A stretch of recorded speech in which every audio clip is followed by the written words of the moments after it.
The woman is the bridge between the present of the man and the future of the man. Listen to me. The man has the seed. The woman has what it takes to birth and nurture the seed. So the woman is the bridge between the present of the man and the future of the man.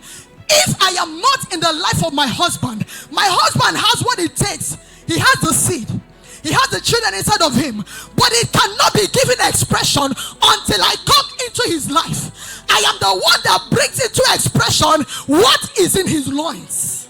My husband can carry his children in his loins, and after years, he is gone, and there is nobody to replace him. But when I came into his life, I gave expression to what he was carrying inside of him, and by what I gave to him, he has someone that is representing him.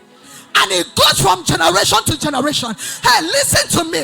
I am here to tell you that you are not a mistake of creation. You are the one that made creation to have meaning. You are the one that brought perfection to creation.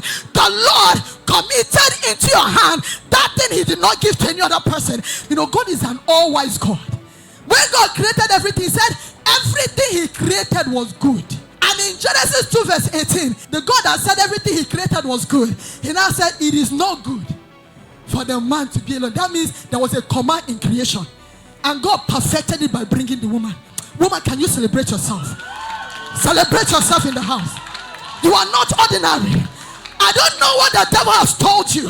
Ayakata, I don't know who has deceived you and told you that you are the weaker vessel. Yes, we might be weak, but in our weakness is our strength. The woman can do what the man cannot do.